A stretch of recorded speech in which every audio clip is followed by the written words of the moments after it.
In this tutorial, we'll analyze the stress in a pressure vessel by using axisymmetric elements. So we'll begin by selecting the Empty Project icon after starting the program. We will now select Browse, and then locate the parasolid file Pressure Vessel. On the project page, we'll now expand the Advanced Geometry Defaults and then set the analysis type to 2D, followed by clicking on New Simulation. We'll now select the Units option and make sure that the units are set to metric millimeters. The pressure vessel is made of steel, so we'll confirm that the material is defined to be structural steel. We'll now click on Geometry in the Outline window, and then in the Details window, set the 2D behavior parameter to axisymmetric. We need to add a coordinate system, so we'll select Model in the Outline window, and then click on Coordinate Systems in the toolbar. Next, we'll insert a symmetry boundary condition by selecting Model in the Outline window, and then click on Symmetry in the toolbar, followed by clicking on Symmetry Region. The selection filter is now set to Edge, which allows us to select the bottom edge of the model. In the Details window, we'll now click on No Selection, followed by clicking on Apply.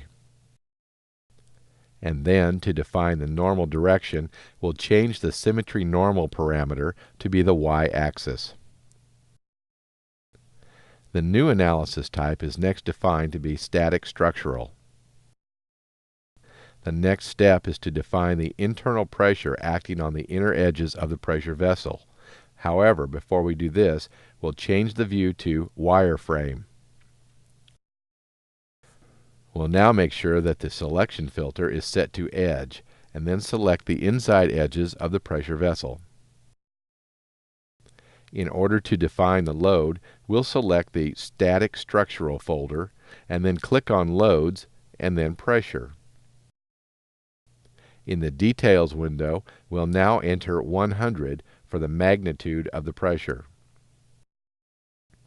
In order to request results, we'll first select the Solution folder, and then click on Deformation and Total. Then we'll click on Stress and Normal and set the orientation to Z-axis in the Details window in order to define the hoop stress. In order to request longitudinal stresses, we'll again click on Stress and Normal, and then change the orientation to Y-axis in the Details window. We'll now click on Solve. We'll first examine the hoop stress by clicking on the first normal stress in the Outline window. And then zoom in on the inside corner and use the probe tool to display the stress value. As we can see, the finite element model has calculated a hoop stress of 342.3 megapascals, which compares very closely to the hand-calculated value of 343.2 megapascals.